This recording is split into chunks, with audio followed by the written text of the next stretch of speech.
네, 우리가 지난주에 베드로에 대해서 말씀을 나눴는데요. 내가 날 사랑하느냐?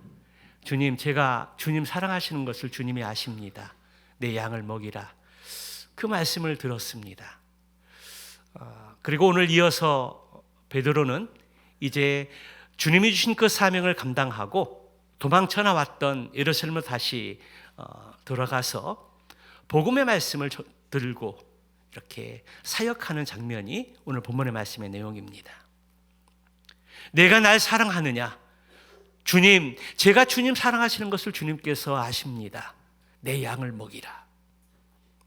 이 말씀은 베드로에게 주신 말씀뿐만 아니라 우리에게도 동일하게 주신 말씀이라는 것입니다. 그리고 베드로가 그 사명을 가지고 예루살렘에 올라가서 이제 주님이 약속하신 성령을 기다리고 기도하게 되었을 때에 성령의 은혜를 경험하게 되고 또 성령의 충만함을 경험하게 되었을 때에 그가 예루살렘 강자로 나아가서 사도들과 함께 예수 그리스도의 죽으심과 부활하심을 증거하게 되었다는 것입니다. 그런데 그 자리에 유대인들뿐만 아니라 많은 무리들이 모였습니다. 아마도 수천 명이 되어졌던 것 같습니다.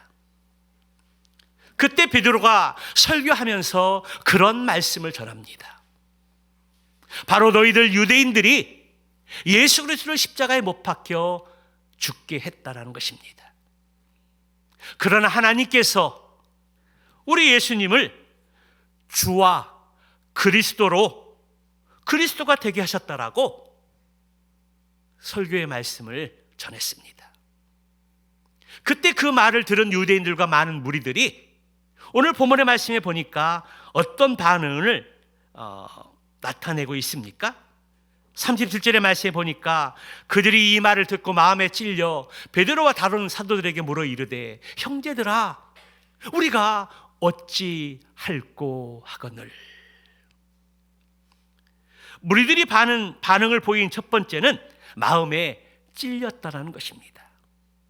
여기 마음에 찔렸다라는 것은 단순히 양심의 가책을 받았다는 정도가 아니라 예리하게 칼로 배임을 당하는 것과 같이 그 말씀을 듣고 두려움을 갖게 되었다는 것을 의미하는 것입니다.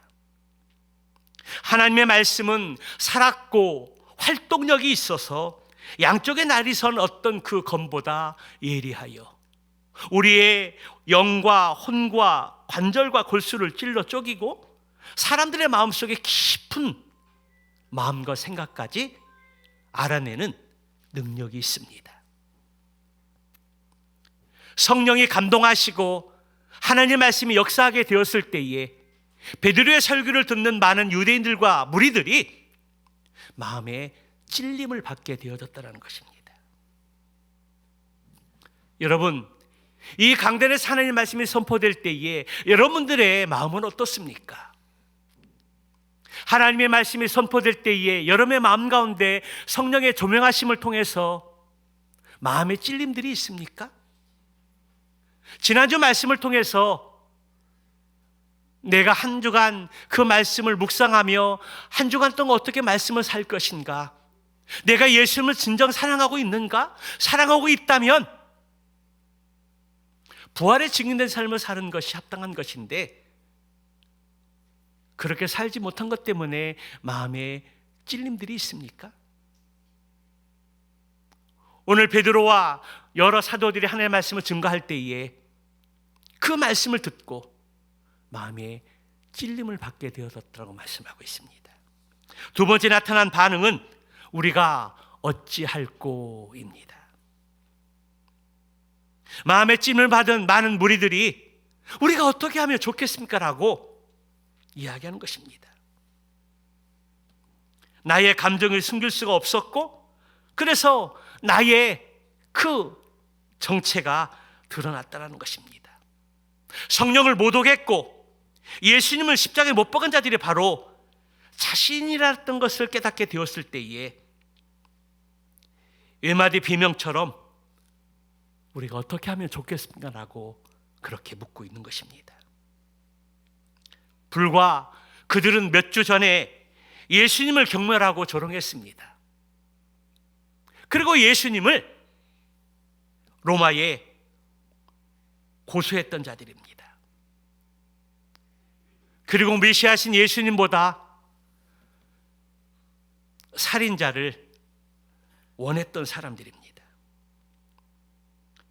자기를 구원하신 메시아 예수 그리스도를 배반하고 십자가에 못 박도록 넘겨줬던 자들이 바로 유대인들이었습니다. 그런데 오늘 베드로의 설교를 듣고 마음에 찔려 우리가 어떻게 하면 좋겠는가라고 그렇게 질문을 던지고 있는 것입니다.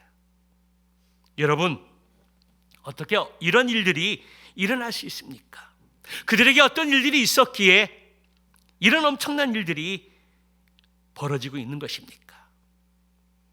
그것은 바로 성령의 임재하심 속에 강력한 성령의 역사가 있었기 때문입니다. 사람이 바뀌고 변한다는 것은 물리적인 힘으로는 불가능한 영역입니다. 유대인들과 무리들이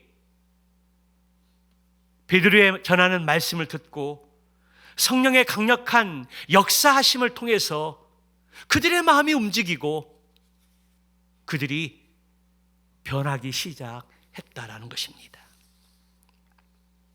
지난주 말씀을 통해서 베드로는 예수님의 부활하심의 말씀을 또 듣고 또 눈으로 확인하고 직접 찾아오신 예수님을 만나는 그런 기회가 있었습니다.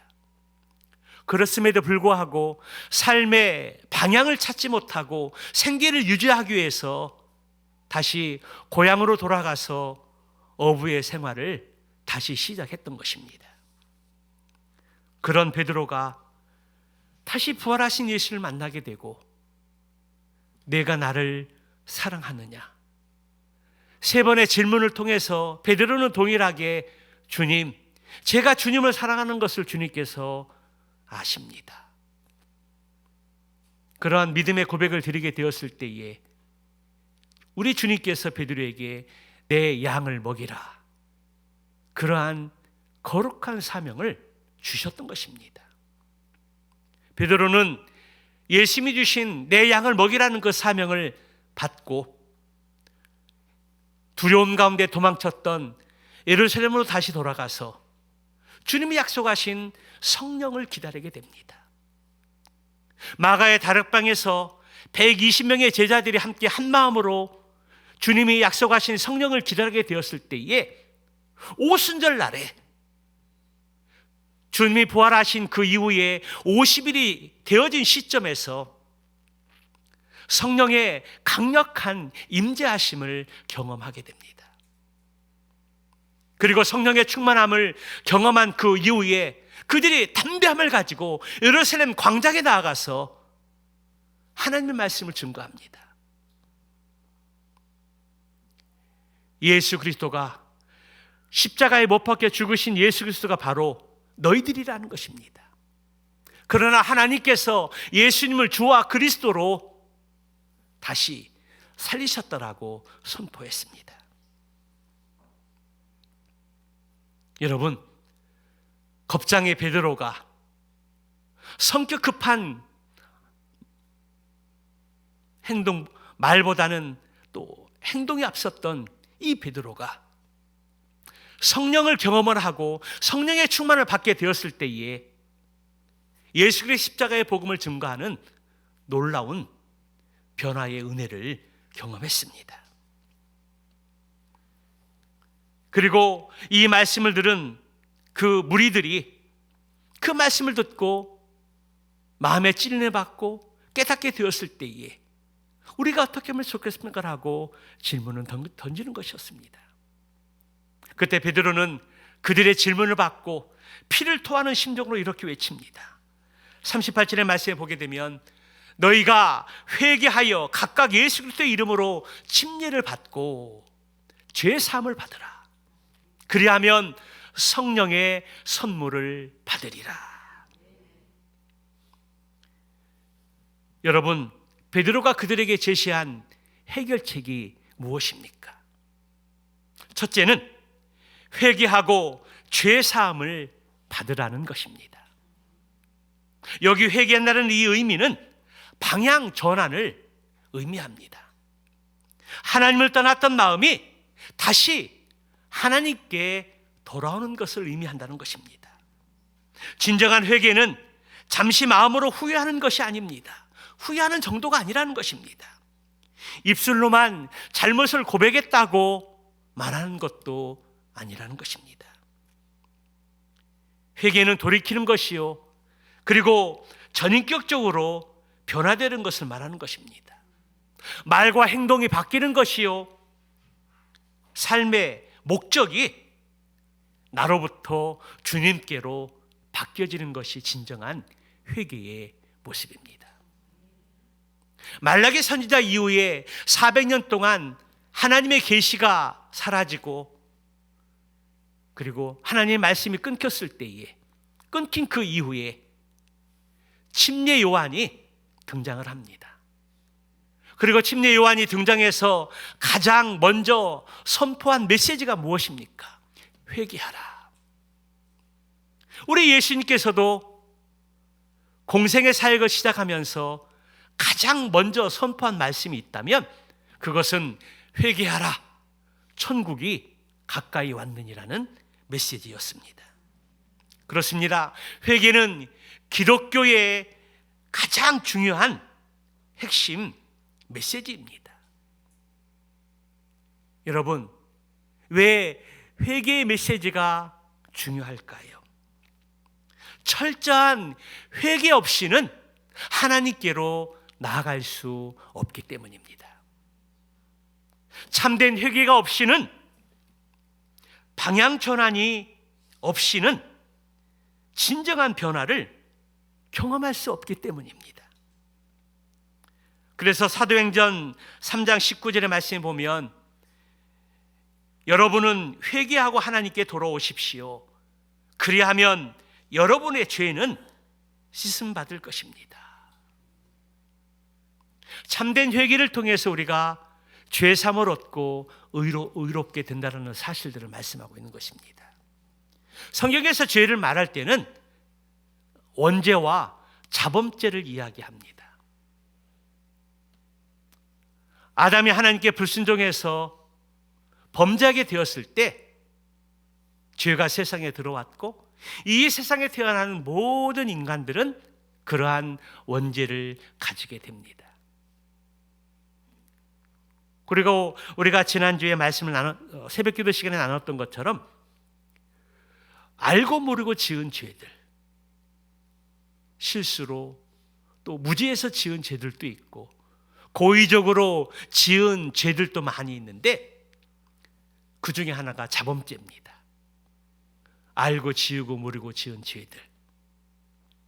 그래서 성경은 죄를 이야기할 때 원죄와 자범죄를 이야기합니다. 우리는 죄로 말미암아 마땅히 죄의 대가를 치르고 심판을 받아야만 합니다. 그런데 하나님께 우리를 사랑하심으로 우리 예수님이 이 땅에 보내주셔서 우리의 죄를 담당하시기 위하여 십자가를 지시고 십자가 위에서 물과 피를 다 쏟으셨습니다. 십자가에 죽으셨다는 것입니다. 그리고 누구든지 예수 그리스도를 믿기만 하면 죄에서 죄사함을 받고 의롭게 되어지고 하나님의 자녀가 되는 은혜를 덧입게 된다는 것입니다.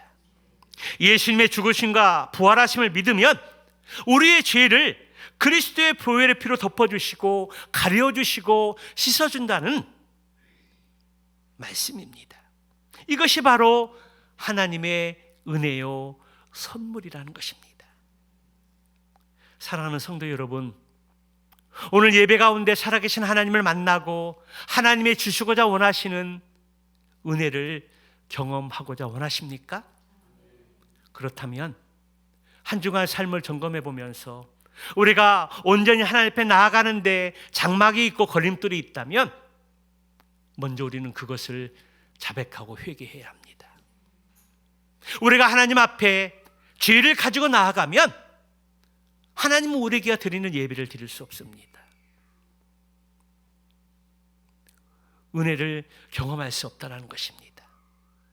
그래서 우리가 먼저 하나님 앞에 나아갈 때 하나님 앞에 자백하고 회개할 죄가 없는지 살피고 점검해 보면서 하나님, 우리를 불쌍히 여겨 주시옵소서. 우리를 긍휼히 여겨 주시옵소서.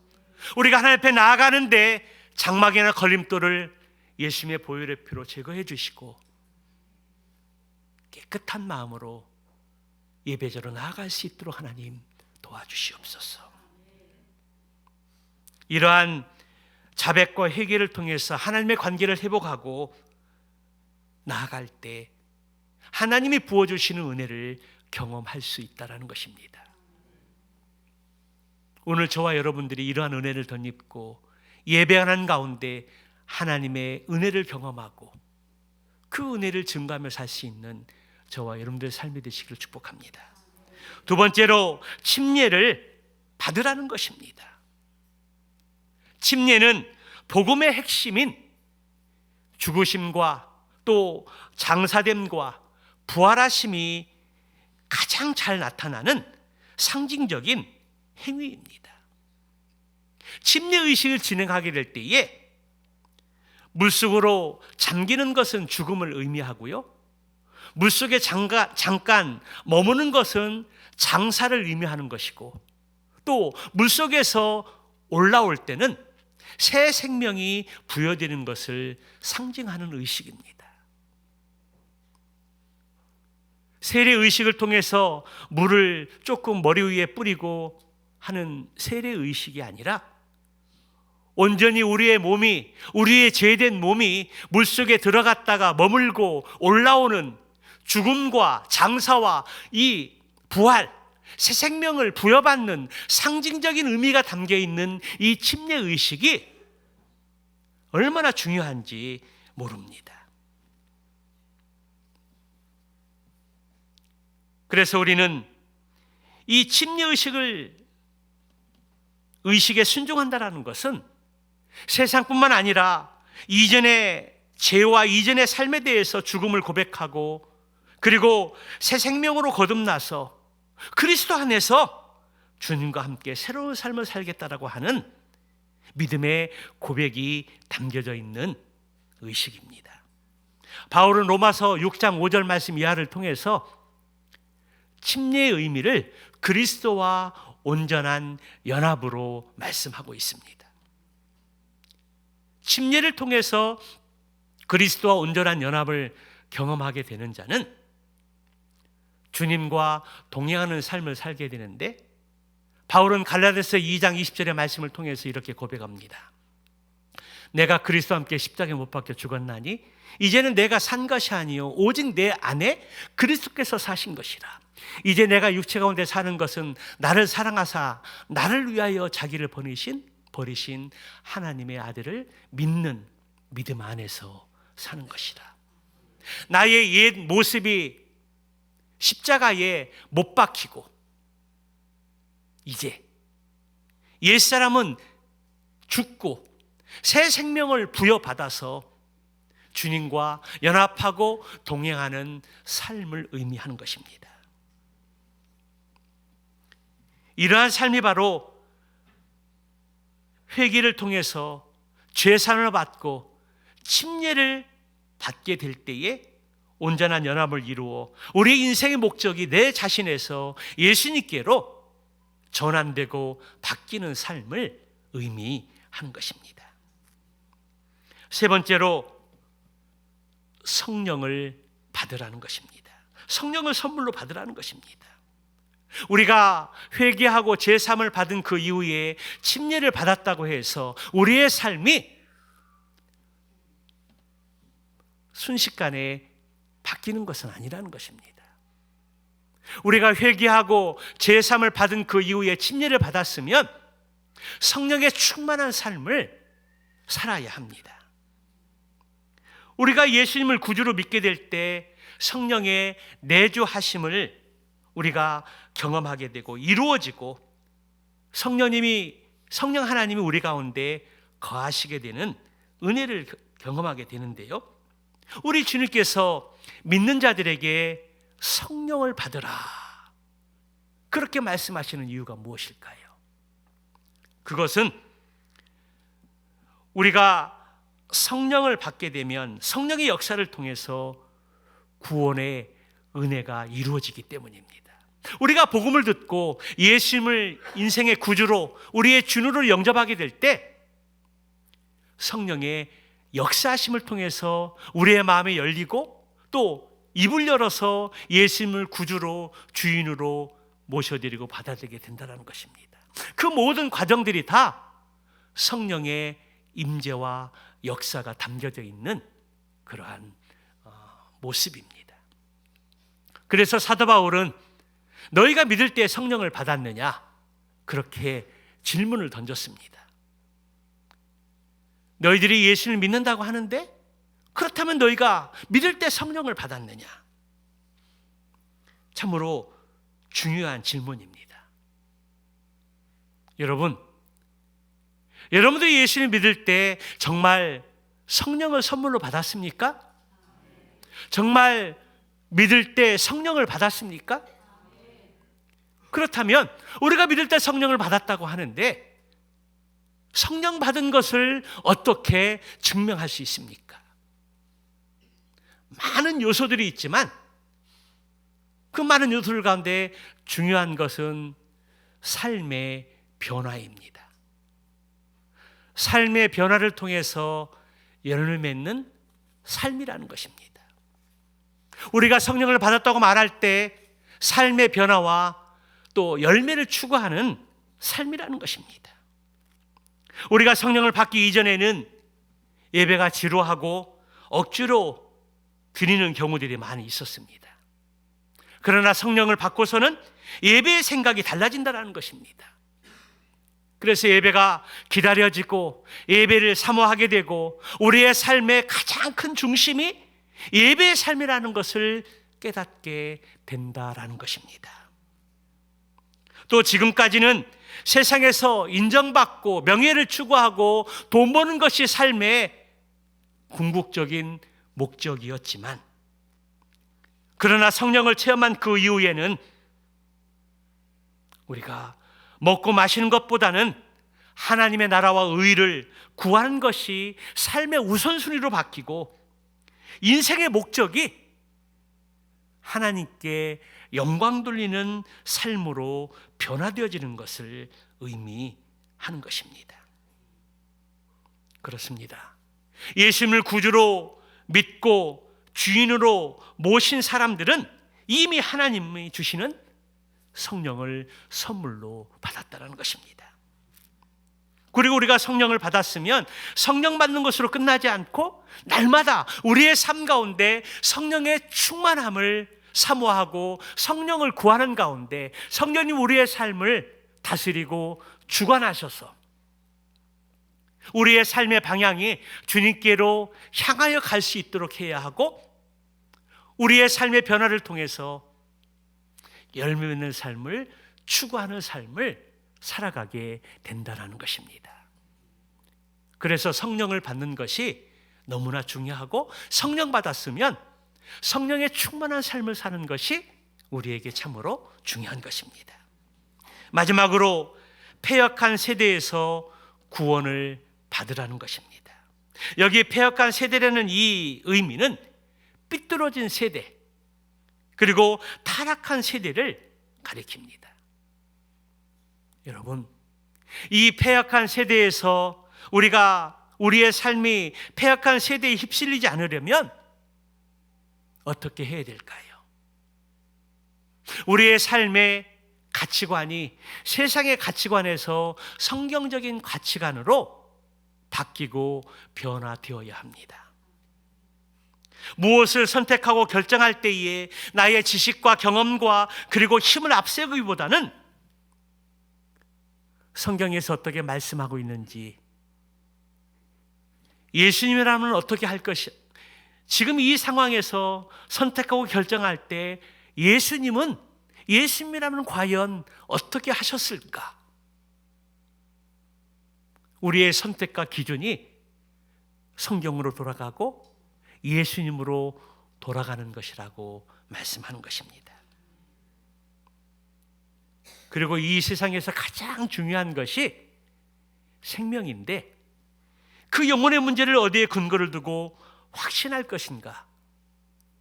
분명한 답을 가지고 있어야 한다는 것입니다. 예수님께서 말씀하시기를 좁은 문으로 들어가라. 멸망으로 인도하는 문은 크고 그 길이 넓어 그리로 들어가는 자가 많다라고 말씀하셨습니다. 또 누가복음 말씀에서는 생명으로 인도하는 문은 좁고 그 길이 협착하여 찾는 이가 적음이라. 그리고 누가복음 말씀에서는 좁은 문으로 들어가라. 좁은 문으로 들어가기를 힘쓰라. 그렇게 말씀하고 있습니다. 여기 힘쓰라는 말은 올림픽 경기에 출전한 운동선수들이 좋은 성적을 거두기 위해서 준비하고 그리고 분투하는 것을 뜻합니다. 바울 역시 서신서를 통해서 선한 싸움을 싸우려고 할 때에 승리를 다투는 운동선수들의 예를 들면서 힘쓰라 그렇게 강조했던 것입니다. 그만큼 생명의 길, 구원의 길, 십자가의 길은 그 길을 가는 것이 참으로 힘들고 어렵다라는 것을 말씀하고 있습니다. 그러나 감사하게도 지금은 생명으로 인도하는 구원의 길, 이 생명의 길은 지금 누구에게나 다 열려 있다라는 것입니다. 고린도서 6장 2절의 말씀에 보면은 보라 지금은 은혜 받을 만한 때요. 보라 지금은 구원의 날이로다. 그러나 여러분, 구원의 문은 언제까지 열려 있는 것이 아닙니다. 생명의 길은 언제까지나 열려 있는 것이 아니라는 것입니다.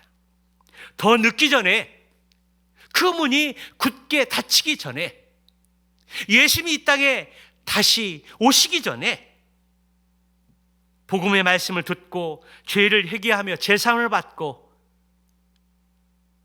순종으로 침례를 받고 그리고 이 성령을 받고 그리고 패역한 세대에서 구원을 받아야 하는 것입니다. 인격적으로 주님을 만나야 한다는 것입니다. 말씀을 통해서 구원의 확신을 갖고 우리의 신앙이 흔들리지 않아야 한다는 것입니다. 베드로는 갈릴리 바다에서 부활하신 예수를 만난 그 이후에 내가 나를 사랑하느냐? 주님, 제가 주님을 사랑합니다. 내 양을 먹이라. 이 사명을 받고 다시 예루살렘에 올라가서 순교하기까지 예수 그리스도의 죽으심과 부활하심의 복음을 증거하며 삶을 살았습니다. 성령의 충만함을 체험하고 부활의 증인된 삶을 살았다는 것입니다. 그가 예루살렘 광장에서 복음을 전파할 때에 말씀을 듣고 찔림을 받고 그리고 우리가 어떻게 할 거라고 고백하는 유대인들과 많은 무리들에게 그렇게 선언합니다.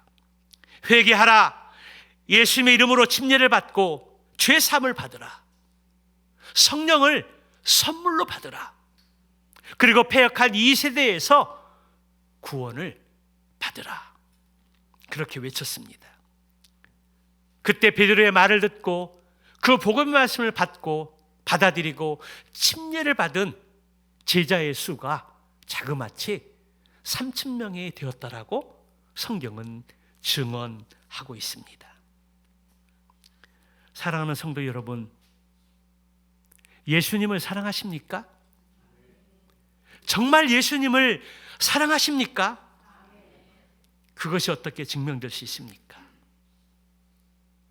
우리의 삶의 변화입니다. 과거의 삶을 버리고 옛사람을 버리고 주님 안에서 말씀 가운데 변화되어진 삶입니다. 인생의 가치관이 변하는 것이고 우리의 삶의 목적이 나에서 예수님께로 변화되어지는 삶입니다.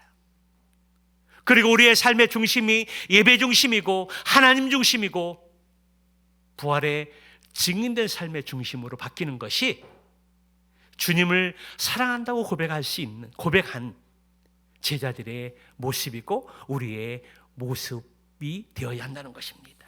그리고 더 나아가서 열매 있는 삶을 살아가는 것입니다. 영혼 구원의 열매, 성령의 9가지 열매, 그런 열매들을 추구하며 사는 것이 진정으로 예수님을 사랑한다라고 고백하는 사람들의 삶의 모습이라는 것입니다. 베드로가 부활하신 예수를 만나고 네가 나를 사랑하느냐, 주님 제가 사랑하는 고백을 통해서 성령의 충만함을 체험하고 그가 참된 변화의 삶을 살았습니다. 부활의 증인된 삶을 살았다는 것입니다. 베드로의 말씀을 듣고 침례를 받고 돌아온 제자의 수가 3,000명이나 되었습니다. 오늘 변화된 베드로의 모습을 보면서 변화될 수 있었던 궁극적인 삶의 모습이 무엇인가? 어떻게 그가 변화받을 수 있었을까? 주님을 사랑하는 마음이었고 성령의 충만함을 경험하게 되었을 때 주님을 사랑한다라는 고백이 증명되었습니다. 오늘 여러분에게 다시 한번 묻습니다. 주님을 사랑하십니까? 그렇다면 내 삶을 다시 한번 점검하면서 나는 참된 변화의 삶을 살고 있는가? 나는 열매의 삶을 추구하고 있는가? 이 2가지의 질문을 던지면서 날마다 변화된 삶을 추구하고 열매 있는 삶을 향하여 달려갈 수 있는 저와 여러분들의 삶이 되시기를 주님의 이름으로 축원합니다. 기도하시겠습니다.